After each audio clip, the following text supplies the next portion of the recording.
Subscribe करिए short and dictations channel को और दबाइए इस बेल आइकन को ताकि आपको मिले latest updates.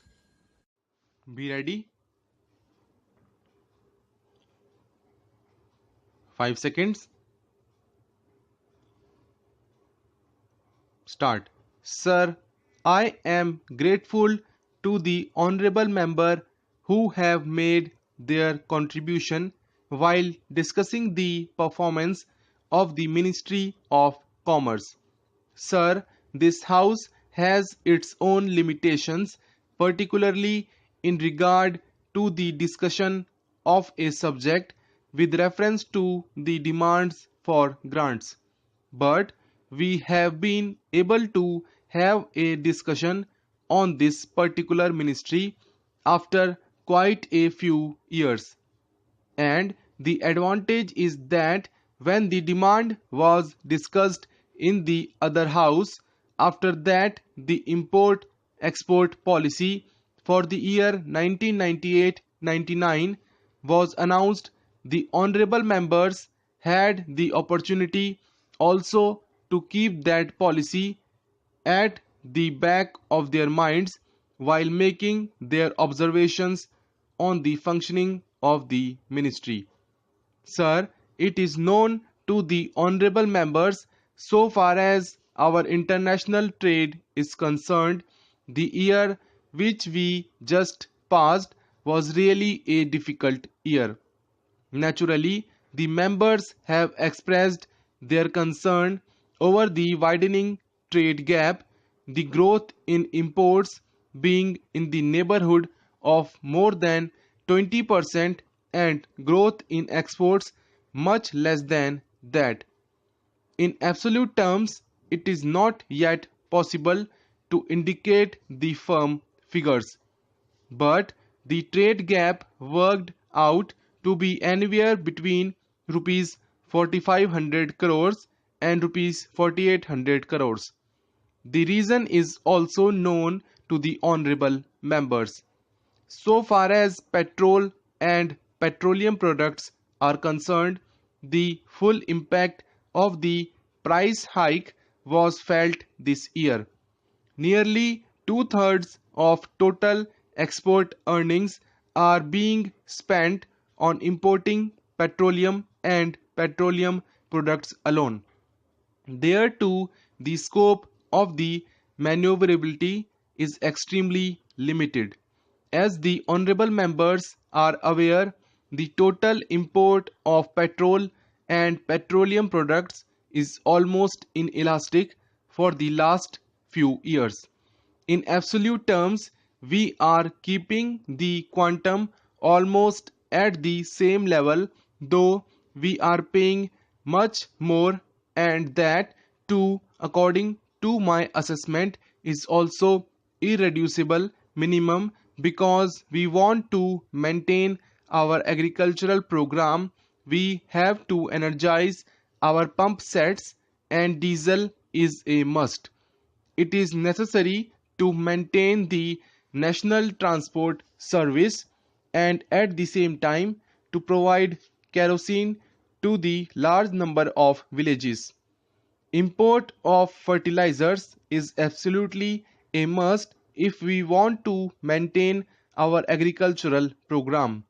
Therefore, the scope of extremely limited to reduce the import of petrol and petroleum products during the current financial year.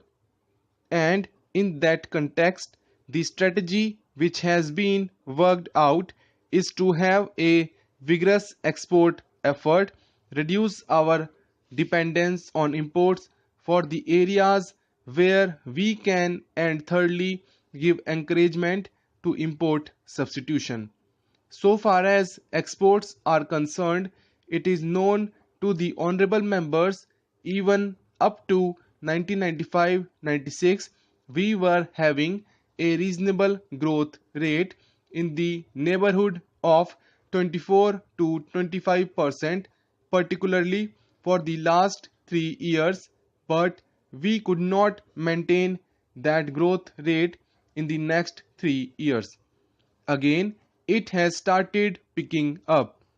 In this connection, sir, I would like to mention one particular point which has been very often quoted to show that India's performance on the export front is quite insignificant, and very often an argument is put forward that our share in the foreign trade is almost negligible.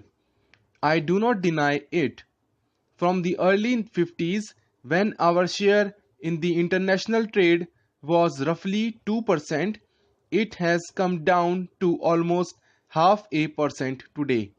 But it is because of certain factors, and one of the important factor is that deliberately we took a policy of import substitution.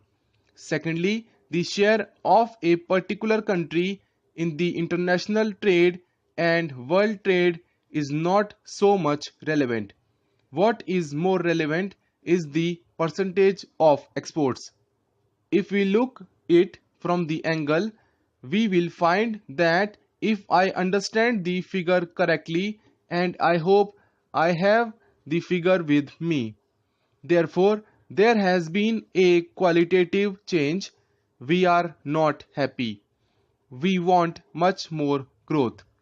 The level of growth is not satisfactory, and it is not up to the necessity which we require. But at the same time, we shall have which we require, the fact that there has been growth.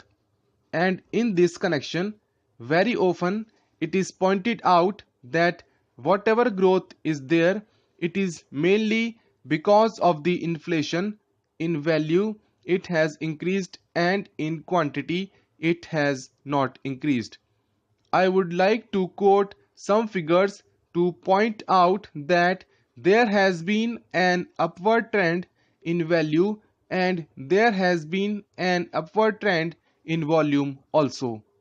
Secondly, sir, as the honorable members have pointed out, and I do share their concern, the growing protectionism in the international trade is standing in the way of expansion of exports from the developing countries. And almost at all international forums, we have taken it up, and here we have not been able to identify the areas and tried to impress upon the developed countries without getting any result.